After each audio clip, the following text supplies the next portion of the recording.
So once again, thank you very much for giving us some of your time today. We've been asking the public of the City Region to provide us with some of the questions, and we've sifted through some of the most relevant and some of the most interesting that we will put to you today.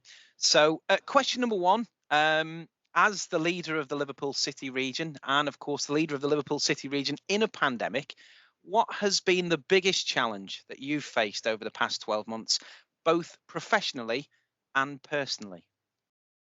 I suppose professionally first, because that's the really important part of the question, I think. And going back 12 months, because it's, almost exactly a year, isn't it, since we started to hear the dreaded lockdown being bandied around, and we remember those Downing Street briefings by the Prime Minister and others.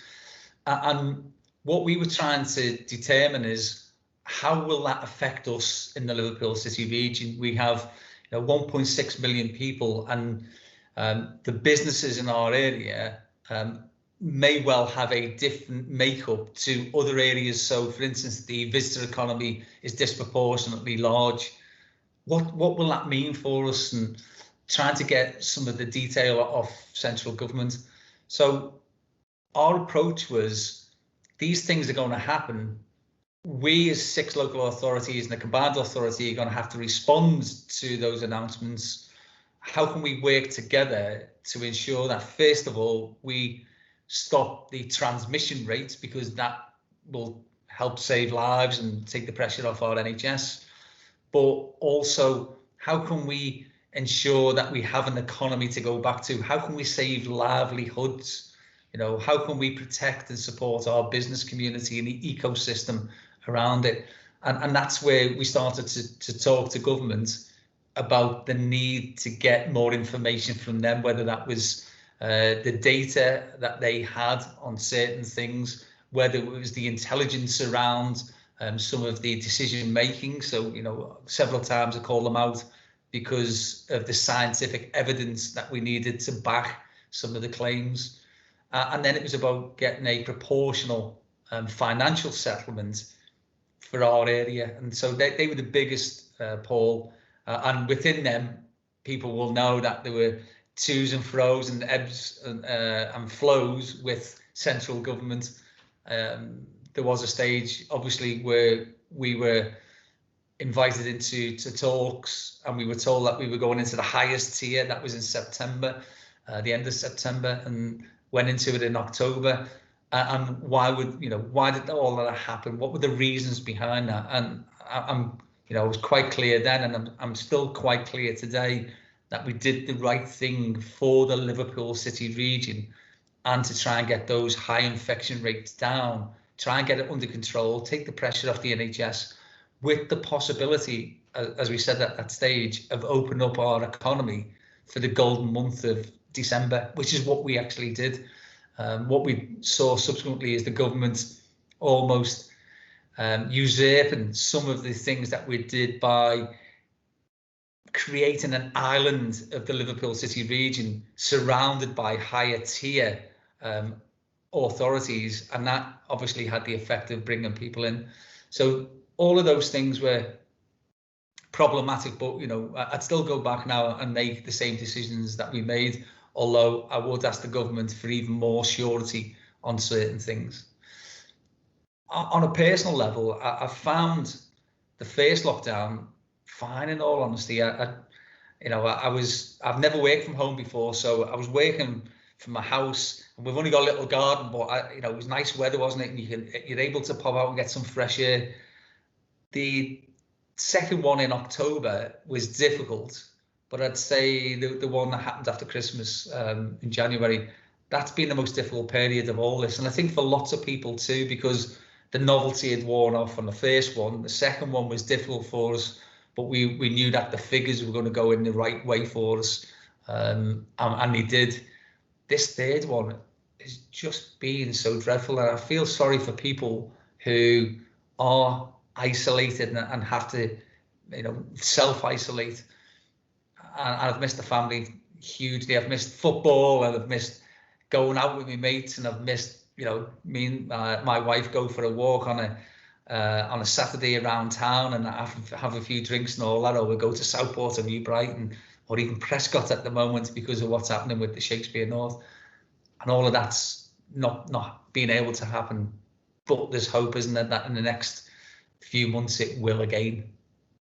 There certainly is, Steve.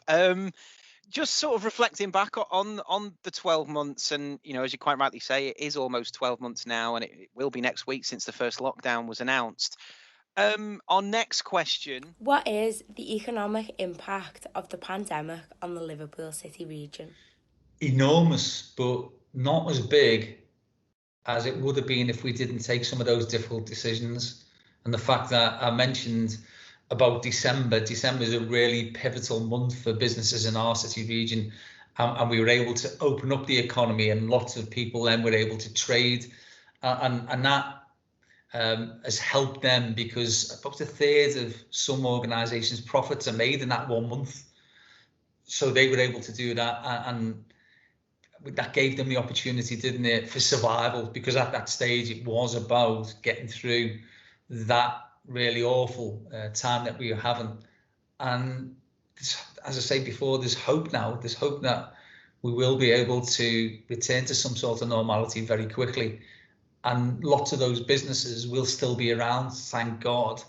And they will be able to start to get beyond the immediacy of recovery, because recovery is what is in all of our minds, but has been for about 9 months now, because we were saying all those months ago, when I said it on your show, we need to be thinking ahead. So there's all of that. And what does recovery look like for us? And then how can we get back quickly into growth? Because that's the important thing. So a lot better than lots of areas, but still an awful lot of work that we're going to have to do to provide the conditions so that businesses can start to grow again. How long will it take, or is the predictive, how long will the predictions predict that the Liverpool City region will take to recover? And how do you think, as a city region and as a city, Liverpool will compare economically with another big northern city like Manchester? I suppose both of those questions are predicated on the government providing the support to certain areas, and we're doing a lot of lobbying behind the scenes, and of course, out in the public, for the government to look seriously at our economic recovery proposals that we'll put to them. And our plan is for £1.4 billion, which seems like an enormous amount of money, and there is an enormous amount of money, but they will get £8.8 billion in economic return to UK PLC, to the Treasury. So it seems like a good investment. And what we can do is initiate about 40 odd projects immediately, very, very quickly, get them off the ground. That will stimulate the whole economy and provide the financial footing for us to be able to invest in the other things as a matter of course. So if you've got a burgeoning and thriving economy, then public transport, for instance, you can invest more into that because more people are using it. Whereas if you're in recession, less people using a public transport system, it makes it harder for us to be able to finance. So they're all really predicated on taking the whole thing forward, and that means that the government needs to genuinely talk about levelling up in a sensible way, not using the rhetoric, but what are the projects that we can do in your area that will start to level up the country, and not the way they've gone about it, which is to provide funding for Tory pet projects in certain areas.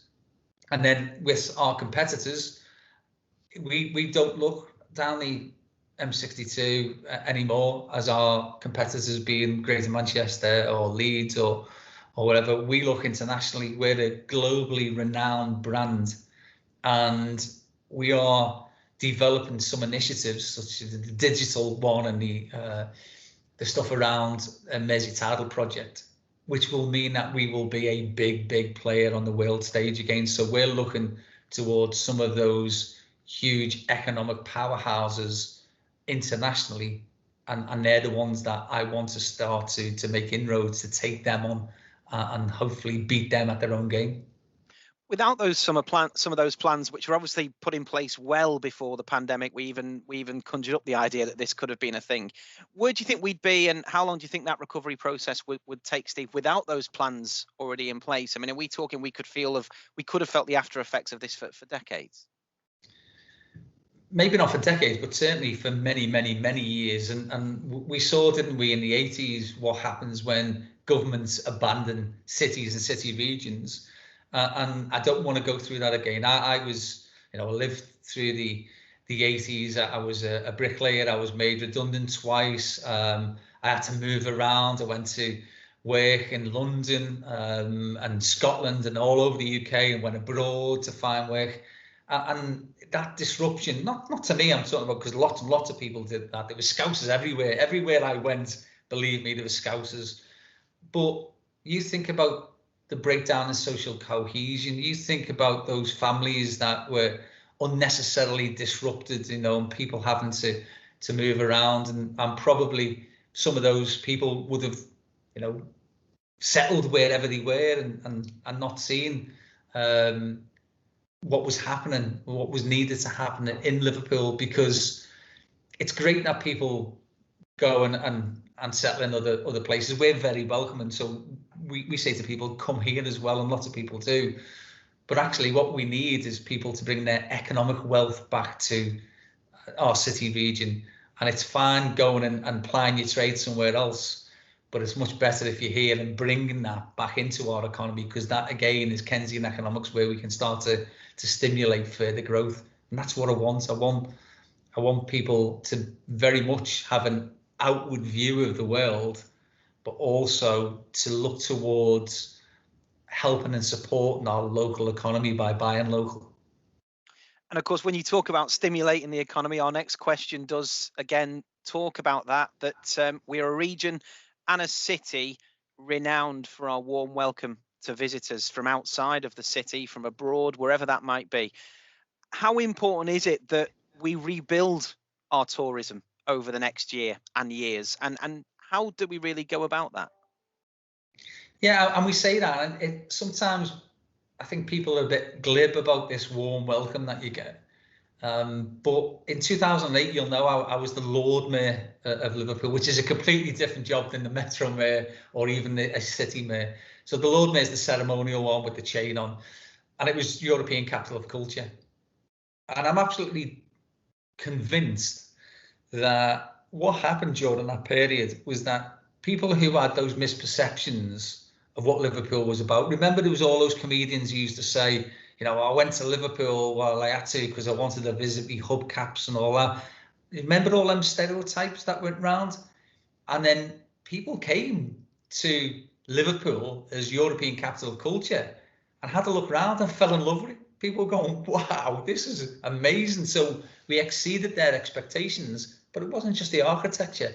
It was the Liverpool welcome. We had all those volunteers, and it was, I think it was transformational, not just in the way in which we got major projects off the ground very quickly, and Liverpool One, for instance, and the stuff over at the arena and all of that, but it was more to do with a psychology and a way in which we did break some of those unfortunate stereotypes that had existed for far too long. So we want to encourage more people into Liverpool. It'll be primarily because that's the brand. But when you're in Liverpool, why not go over to West Kirby and see some of the best beaches, or to go to Formby or Freshfields or Crosby or whatever? Why not visit some of the art galleries that exist over on the Wirral or in other parts? Why not go and see the Dream? And there's lots and lots of things. Or come and go to the Grand National, which is in Sefton, or go and see the golf, which is, again in Sefton or on the Wirral. There's lots and lots of things that people could really use Liverpool as a staging post for, but then, stay for a much longer period of time and just go out and experience the whole thing. And that's where we want to get to. And if we do that alongside, by the way, the sort of more innovative ways in which we're trying to build a diverse economy, then that'll start to have a massive impact on things like employment rather than unemployment, on growth instead of just recovery and survival.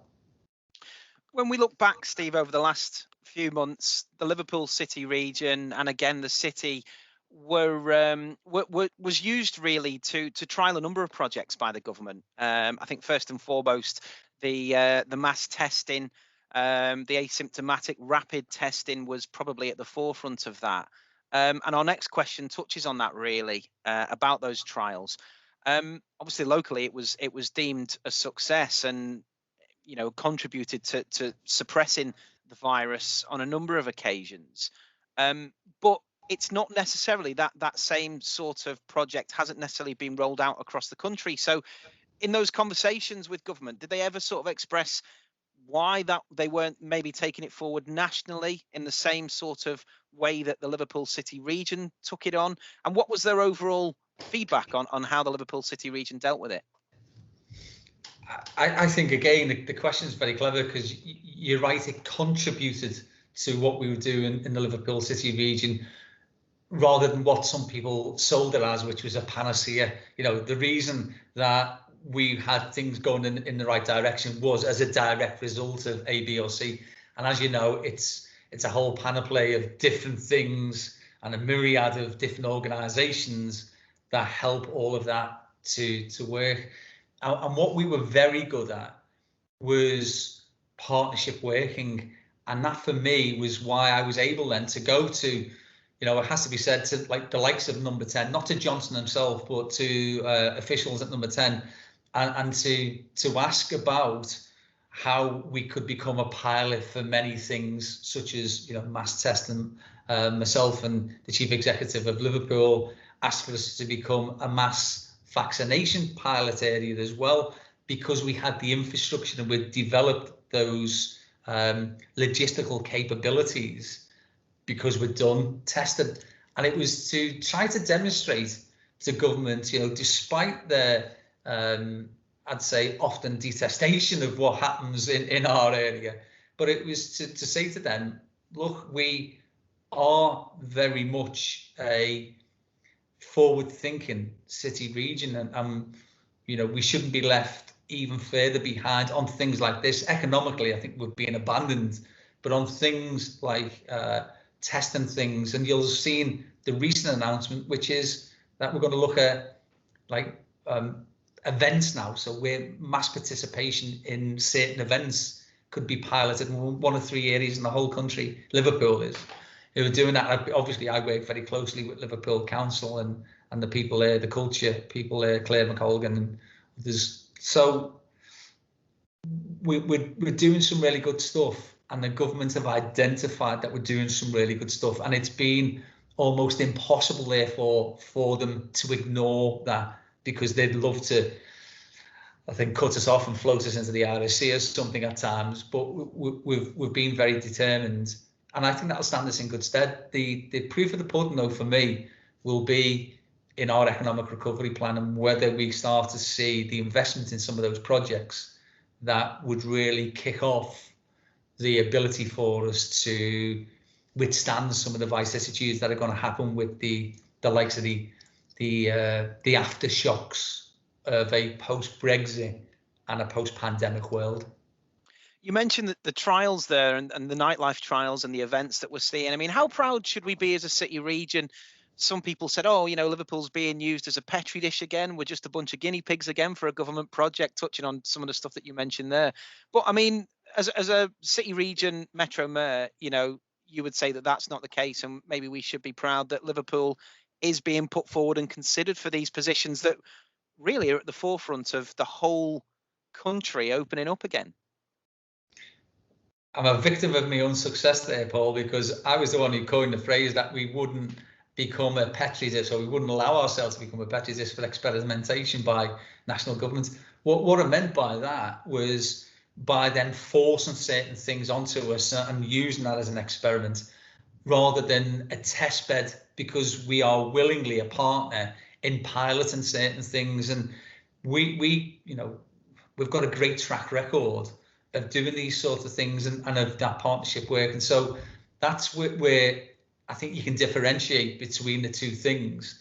and I want us to have the opportunities to do things in our city region that can demonstrate how innovative we are. I mean, we really are very entrepreneurial. We've had to be at times because of the abandonment by central governments of all persuasions. But we've done that, and that's, I think, a characteristic that I'm rightly proud of in the people. On to our next question, Steve, and it's another video question that we'll be going to. My role working in our local community, I've seen firsthand the effects that the pandemic has had on vulnerable families and children. What measures are local government taking to support those living across the Liverpool City region who need us most? It's a difficult one because I think national government has failed to really grasp the enormity of the role that the voluntary community sector plays in the everyday lives of many, many people. And the fact that as the state withdrew, certainly under the last 10 years, as that's happened, and they've reduced their overall influence in areas and certainly the funding to local councils and authorities, I guess who stepped into that breach, and that's our voluntary community sector. And the third sector for me has always been important. On day one, I appointed a mayoral advisor for the voluntary community sector, and it's I always get it the wrong way around and she killed me, but it's Ellen Loudon, but she's Dr. Reverend Canon Ellen Loudon, I think.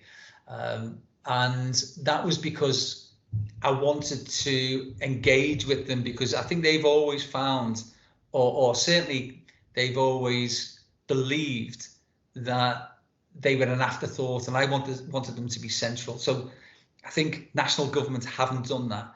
And we set up, on the day that lockdown was announced, we set up a fund called LCR Cares. And LCR Cares was a way in which we could get a charitable pot of money, accessing certain national pots, but raising money locally as well.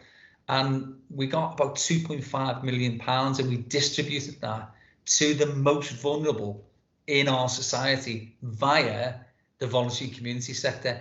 And by doing that, we kept the voluntary and community sector going, and the ecosystem around the voluntary and community sector, but also that went to the most vulnerable people who had literally been left isolated with nothing, and yet those charitable groups were able to go around and provide them with support. And I'm rightly proud of it, because we, by the way, we're the only one in the country that I know of, and certainly we acted before anybody else. So that's really something that, again, you were asking, I think, the first question about, what have been the challenges and what I'm proud of. Well, I'm proud of the fact that we did this, and that's helped so many people survive during the last 12 months.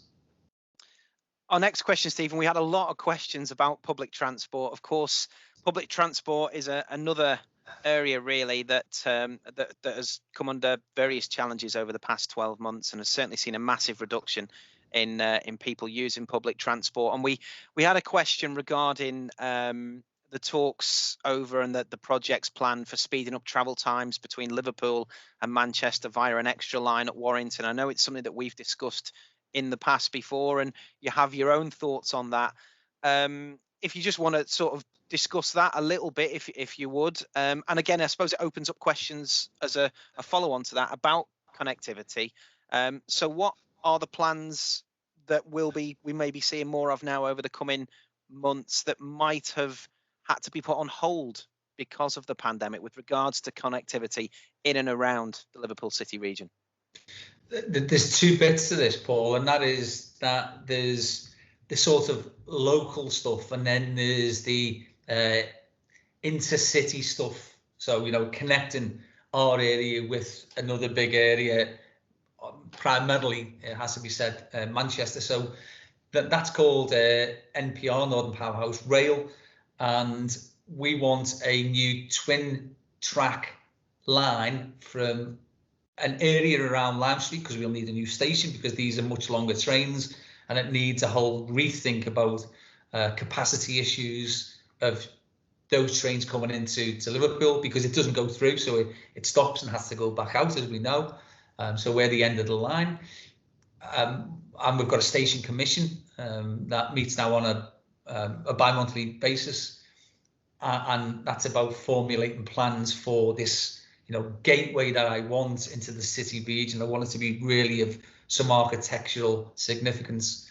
But the trains then between ourselves will go Liverpool to via, as you said, Warrington to Greater Manchester to Leeds, and then onwards right the way to Hull.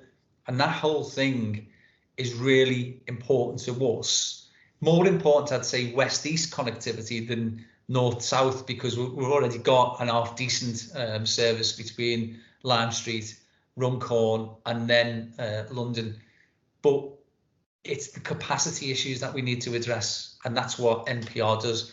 It gives us the linkages with those other great areas, but also it gives us the possibility of being able to get more freight off the road and onto rail, and that's why it's a big one for me. But the government, in their wisdom, are trying to force us to accept something called 5.1, which is a suboptimal option for us. It's not the best. It's the very worst of the options. And so I've pushed back against that, and I said I will not accept 5.1. We will compromise and we'll negotiate from where we are, which is on a quite a high one, and we will come towards meeting where the government wants to. But we're not going beyond the middle. We'll go something that we think will do the job, will be transformational, and will provide us with the economic growth that we need. And those other projects, Steve, any other projects that we can expect to see in the future? I know just before lockdown, you were launching your project for the cycle connectivity, the cycle paths around the city region. That the work on that might have been hindered because of the pandemic. Has that suffered a setback at all? Everything has, hasn't it? Everything's been delayed. We've got brand new rolling stock, so £500 million worth of new trains coming, and we've been doing a lot of work on the stations, on the platforms, but on the accessibility to those platforms as well, because we want to have a whole network that is absolutely 100% accessible, especially with people with disabilities who want to use public transport and are restricted in its use because they can't get down many flights of stairs on many instances. But the active travel that you spoke about, cycling, that's part of our integrated London style transport system that's genuinely fit for the 21st century. What we've got at the moment is obviously antiquated in many instances, and it's Victorian. But I want our buses, of which we're on Friday we'll be putting to the Combined Authority a bus offer for 20 new hydrogen buses. Would be the first of its kind, the first fleet, and we're buying them. The Combined Authority will purchase them, and we want to encourage low emission vehicles across the whole network, and we're saying, look, we'll do this. I want buses to link in with our trains, and at the moment we don't get a say on the timetable. That's up to the bus operators. Our concessionary travel is the most generous in the whole country, and we want to up the game on smart ticketing, which we've just started to introduce, as you know. So I want, if anyone goes to London, you'll know, you go to London, you get off at Euston, and then if you get a bus, or if you get the tube and a bus and another bus or whatever, there's a cap on the fares at the end of the day, and the algorithm that they use calculates the cheapest way you could use all of those individual journeys. That's what I want for us at the moment. In Liverpool City Region, if you get on a bus and then a train and a bus, if you get on Merseyrail, all of those fares are calculated differently, and you could be spending a fortune.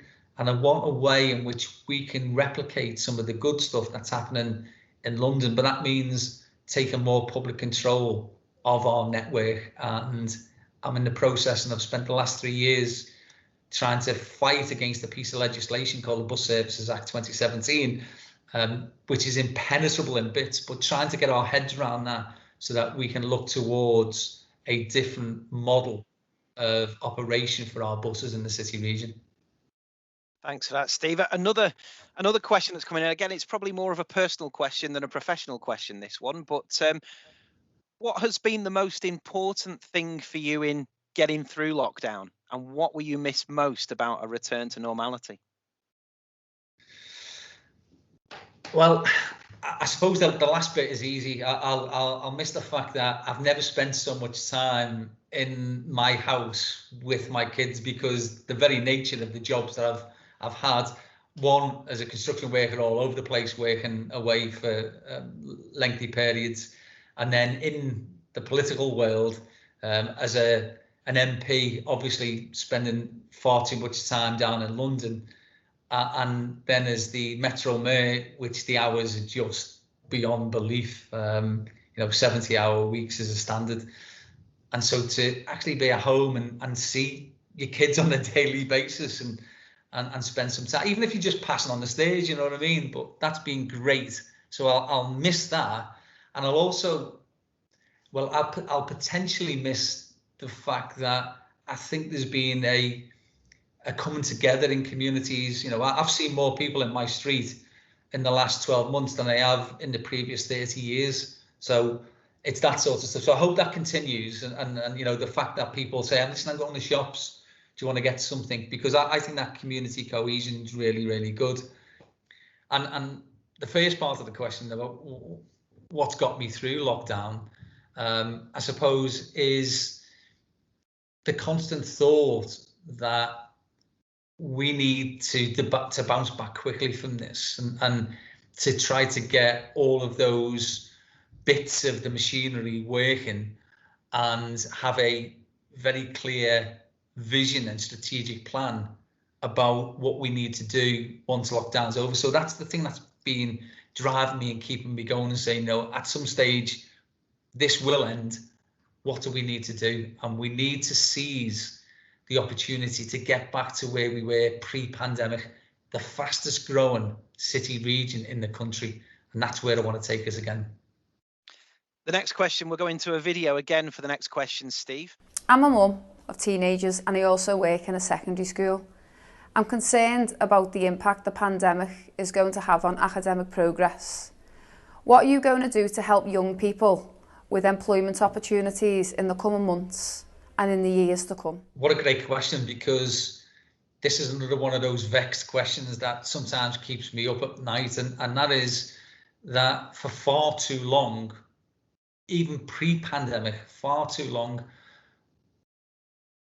we were failing some of our kids because our educational attainment levels were below national average across the board. But we've got some brilliant schools. It's not about the teachers who are doing this despite what's happening.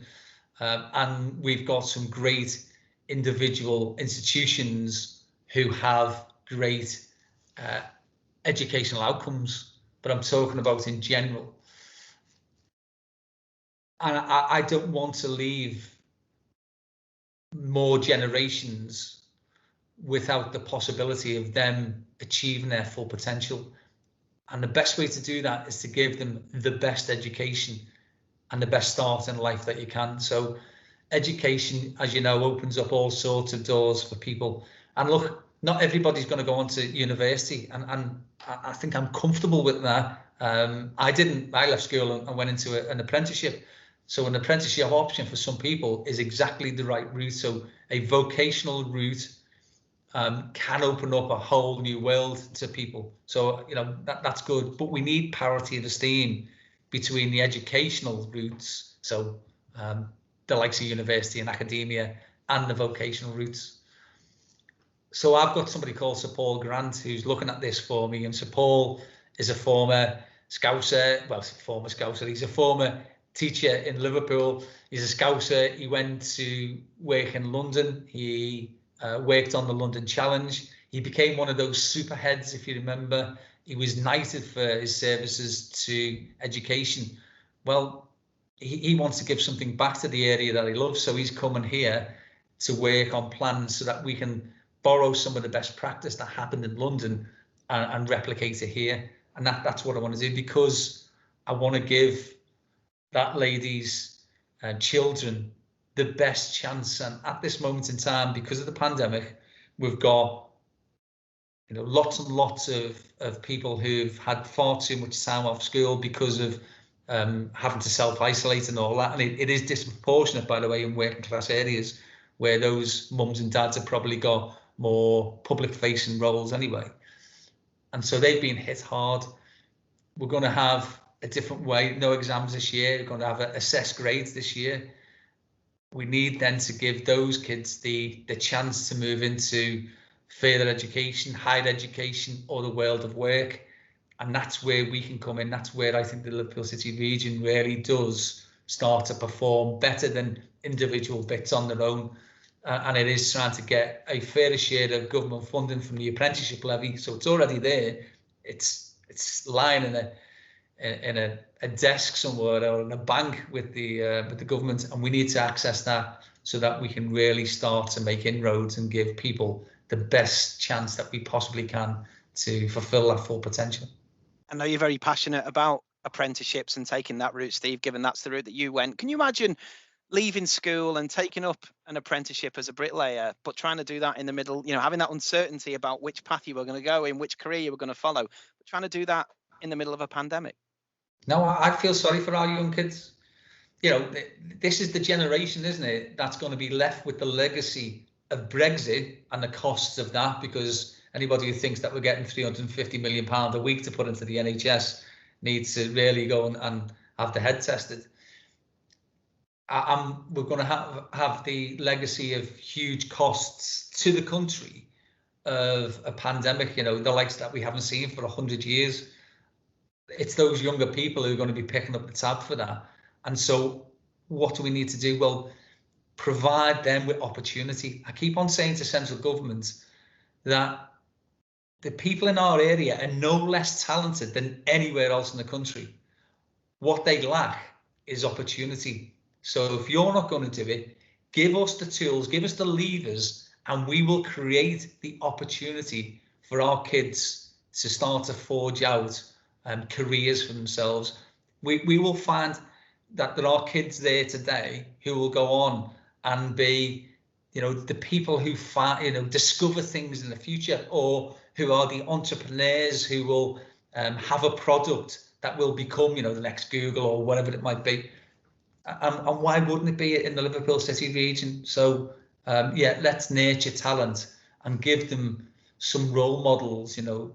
We need more people from Black, Asian and minority ethnic groups to be visible in our city region, and we can address some of the inequalities there. We need more young girls to go into the likes of data coding and some of those high value jobs, and break, those glass ceilings that have held them back for far too long. We can do that by working together in the Liverpool City region. And the benefits of us doing it are that we know our area better than anywhere else. And it's not Whitehall mandarins, or I have to say Tory politicians, who are doing it for us. We can do it ourselves. Now, when we put out this appeal for questions, Steve, online, we get questions from all over the place, all different varying types of questions. And probably one of the most questions that we got in was regarding the city mayor position, which I don't exactly want to put you on the spot. Of course, it has been a talking point over the past couple of weeks. You have to work with this person. Do you have a preferred candidate for Liverpool City Mayor? Well, the first thing is, I think you're right to ask the question in a way, and I can understand why you'd have many questions about it, but there are ongoing investigations, so people will understand that. I can't, even start to address some of those issues. That's for other people and other agencies to do. And the city mayor itself, given that it's going to be a new person, will be really important, because the city mayor is one of the Liverpool City Region cabinet, along with the 5 other leaders. So whoever takes that post will be pivotal to us driving things forward and getting that economic growth that I'm so desperate to see in the city region. And in regard to which of the candidates currently that are standing, obviously I'm Labour through and through. If you cut me in half, it'd probably say, Liverpool. It's probably say LFC, but it'd also say Labour. I joined the party as soon as I sort of could. I was leafleting when I was about 9 or 10 years of age in Kirby for my dad, who was a councillor there. So it's, I'm steeped in it, and I want to see a Labour candidate returned. But whoever it is has got a big job on the hands, because we know a report will be coming out. We know there's going to be reputational damage.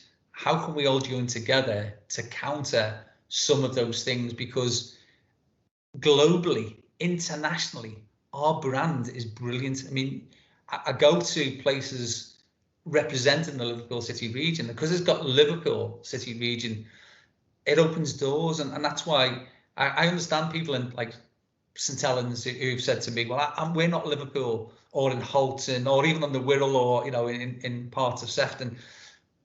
I get it. They're not Liverpool, but it's a Liverpool City Region, and Liverpool's the attack brand. And I'm certain that we can use that brand to our advantage in the future and start to see that inward investment and what's called FDI, foreign direct investment, start to flood back into us. And that will give us the chance then to get to the next stage where we get beyond recovery into growth. Just interesting to pick up on that, Steve, because you mentioned obviously being a Labour man through and through. Do you have any concern?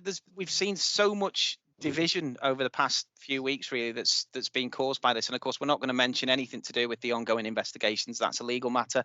But the actual division that has appeared to happen within the Liverpool Labour Party, are you concerned about the damage that's maybe being done with regards to that, and how much work needs to be done to maybe fix that and get everybody back on board again within the Liverpool Labour Party?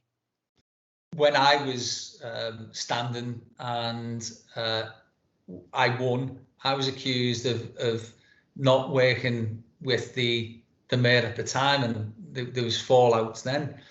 And there are always, in families, there are always going to be differences, and that's what the Labour Party is. It is a broad church, and it's a family of people who come together with the same values and principles of social justice, of trying to improve people's lives, of fairness and equality. And there's a lot for us to really coagulate around to address some of those inherent and structural and institutional problems that we've had for far too long in our society.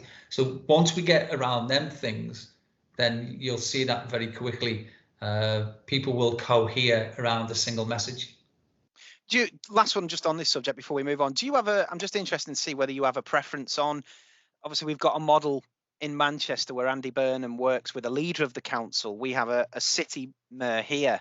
I think one of the candidates who's in the running is basing their whole campaign about abolishing the city mayor position if they are successful. Do you have a preference of working, closely with a mayor? Do you have a preference of working closely with the leader of the council? I suppose what I'm trying to say, we're talking about change, we're talking about moving forward. Do you feel that maybe the structure, it is time for a review of the structure? I think it always should review structures. That's good practice, isn't it? And have a look at Manchester. Are Manchester any less successful than Liverpool because they didn't have a mayoral model? I don't think so.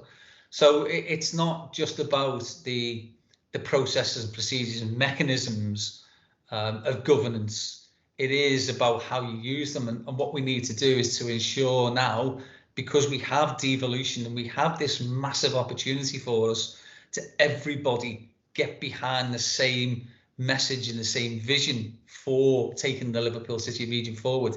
That's where we need now, I think, just a sort of a period of reflection, but also a determination to catch up to areas that are ahead of us. But I wouldn't even be happy with that. I genuinely think we have the raw ingredients in the Liverpool City Region to become Britain's renewable energy coast, to capitalise on the green industrial revolution. I want a Green New Deal for us.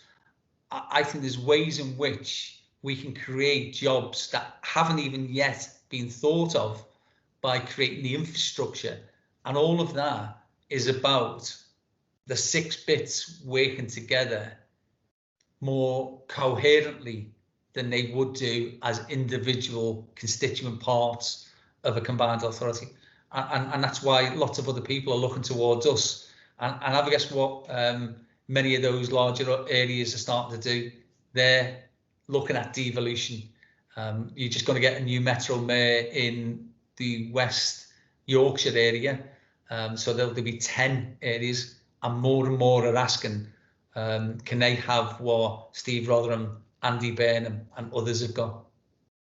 We've just got a few more questions, Steve, and then I will let you go. Thank you very much for your time today. Our next question is another video question. It's all about regeneration. Hi, as someone who lives in Prescott, I'm incredibly excited about Shakespeare North, and I was just wondering, given the pandemic, what effects that may have on the project, whether it's for the schedule or any changes that may need to be made as a result of coronavirus. I was there the other day at Shakespeare North. I went with Graham Morgan, who's the leader of Knowsley Council, and they allowed us to put some pegs. If anybody's from a construction background, they'll know what these things are, but they joined 2 joints of wood together, and they've done it in the traditional way, and they actually allowed us to do that. And I thought that was a great honour, actually. And it's not behind schedule. They've had a few problems with the weather because they have a fixed crane, and the wind has been really, really high at times, and so that stopped them from doing as much as they wanted to. We've had wet periods, as we know, but it's basically where it should be. There's always going to be a little bit of latitude in any construction project, but we will see it open. And the great thing about Shakespeare North is that Knowsley Council showed some vision, because I know, because I was in a meeting where people laughed when it was mentioned. Shakespeare North, yeah, all right, yeah, like that's going to happen. Well, it's there. You can see it. It's growing out the ground, and it has acted as a catalyst for the high street there. And when we do get back to some sort of normality, people will be able to go and see this for themselves. But it reminds me a bit of Lark Lane, where there's independent bars and restaurants that are starting to grow up in an area that had started to look a bit derelict, in all honesty. There was hardly anybody using it, so the footfall was low, and that meant that there were boarded up shops and units that were left unlet. And now people are seeing this as a great opportunity for, you can go out and have a drink and a nice meal, and it's a really good atmosphere. And why wouldn't people want to go and see the Shakespeare North Theatre, which will be one of the jewels in the crown of the cultural offer in the Liverpool City Region? I think it's great, and it only happened, of course, because of the money that we were, Liverpool City Region Combined Authority, that we were able to put into that. You know, £10.5 million and £8 million for the associated transport links, so 20 million quid from the Combined Authority, and that, alongside the vision of Knowsley Council, has made this dream a reality. Just on the back of that, how excited do you think people in Knowsley and Prescott and the surrounding areas, Whiston and Huyton and all those surrounding areas, how excited do you think they should be about that project? Because you touched on there that, you know, people laughed in the room when it was first mentioned, the idea was first talked about. Do you feel that we make as big a song and dance out of it as we should? I think there's a couple of problems that we need to overcome, and I was guilty of this. There's a sort of inverted snobbery, isn't there, about Shakespeare? Like, Shakespeare is not for us. People like us don't go and watch Shakespeare. You know, it's a difficult language to learn, isn't it? And then when you actually do delve beyond that, and you start to see the genius of the man, then you start to better understand what it's all about. And then, of course, it is about encouraging our kids, and they will use this facility. Don't forget, it's an educational facility as well, so it's not just about big theatre productions, but the theatre can be used for other things. It's a roundhouse. As I say, I went to it the other day, and it's just hugely exciting to even be in a half-constructed Shakespearean theatre where there'll be performances of all sorts of things. Yeah, people will eventually start to realise what they've got on their own doorstep, and you don't have to go to Stratford-upon-Avon or to London to see performances, not just of Shakespeare, but in a Shakespeare theatre that is as traditional as they could possibly get it. And when, as I say, people see the doors open and walk into it, you just get a buzz. And I'm already learning lines because I'm going to do a performance myself.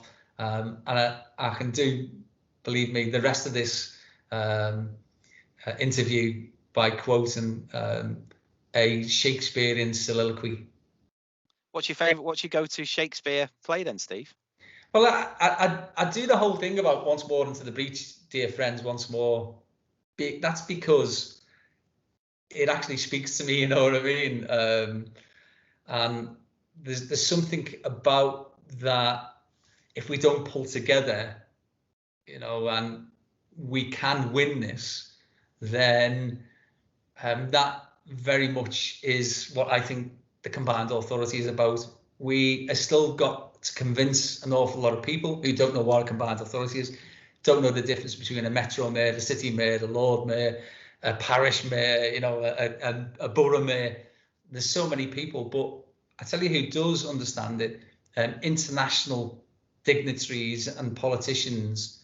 And so, yeah, we've got a lot of work to do, but I'm convinced that when we pull it all together, people will be much more emboldened to start to look at Shakespeare afresh.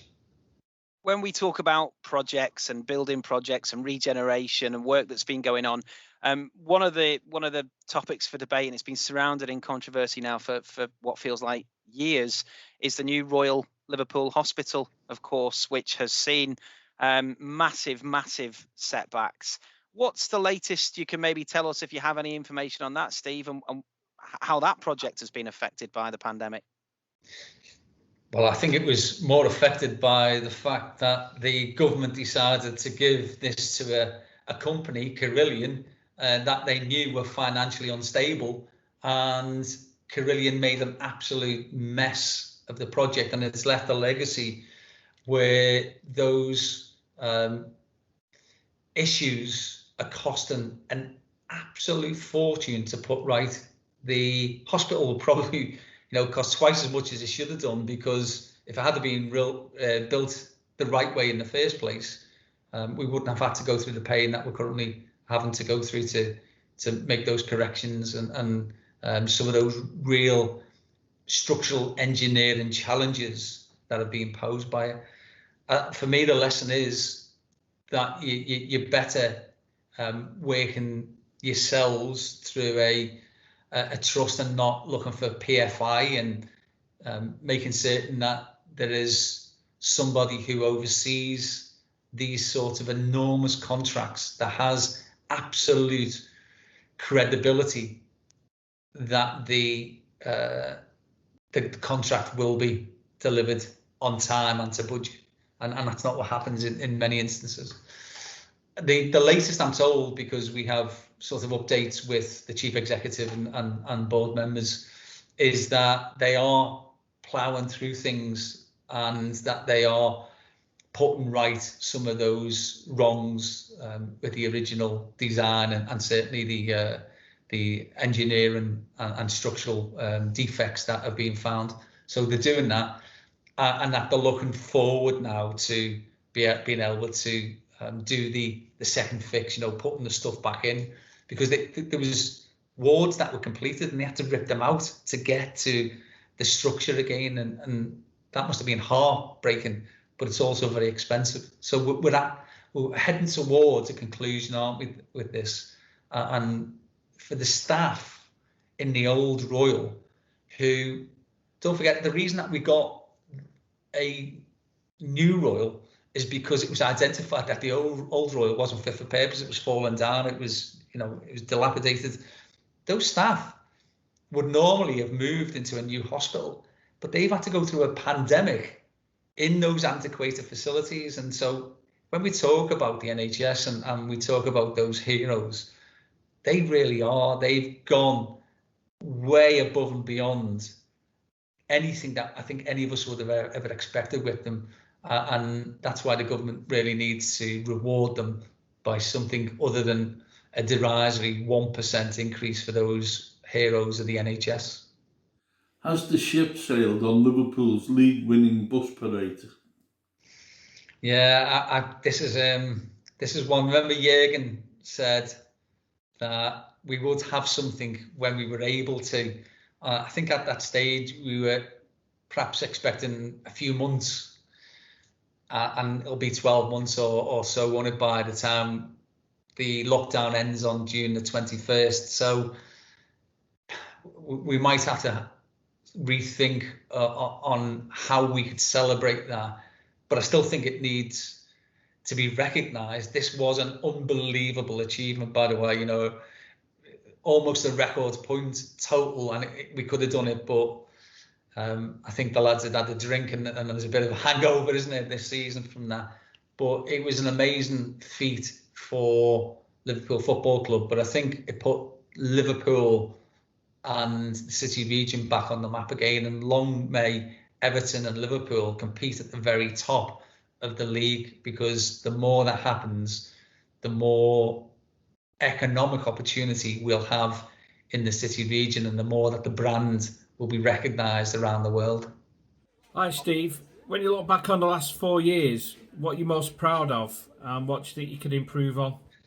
It's a difficult one because obviously we've had a pandemic, so that will discolour everything that's happened.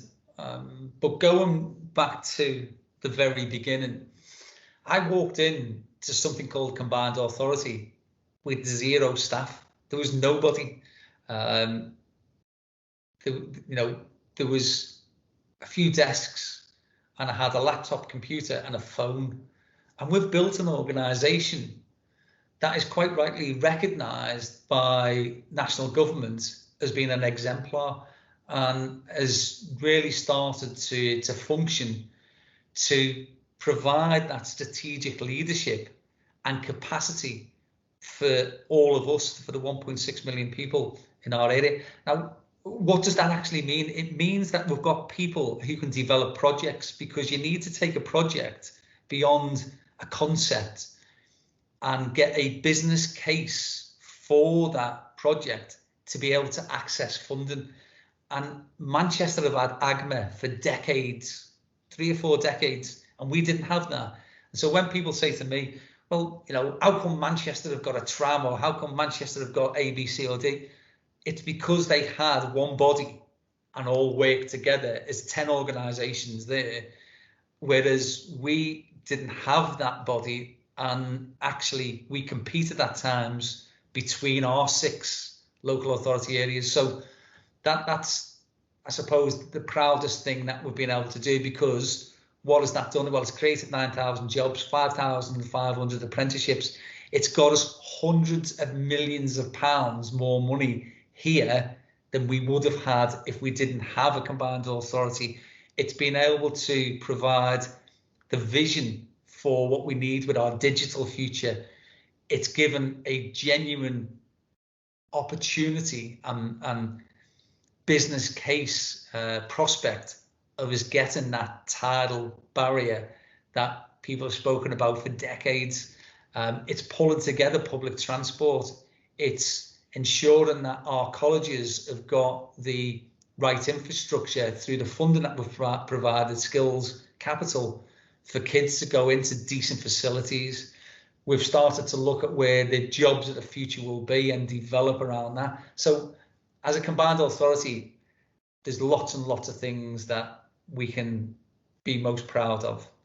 And what could I have done better? I'm uber self-critical. And so I'd like to do everything that I do, but do it slightly better, because that's the only way, if you get marginal gains, that you can continually improve. And so I learn from every single thing that I do every single day and try to make that better the next time. And I'll continue to do that. Well, Thank you so much, Steve. Our last question. What box set got you through 2020?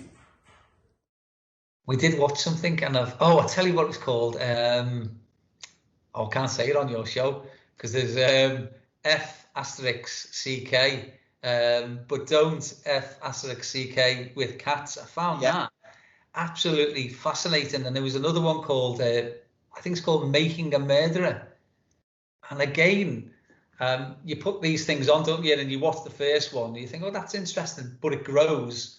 And I've noticed with those box sets that they are about binging, aren't they? You end up 4 or 5 hours have just disappeared as you've been engrossed into some of these great, I think, productions, many of which are filmed in our city region, it has to be said. So yeah, I like those sort of reality docu soaps or whatever they are. Steve Rotheram, Liverpool City Region Metro Mayor, thank you so much for your time today, and all the very best for the rest of 2021 and putting some of those plans in action. Thanks, mate.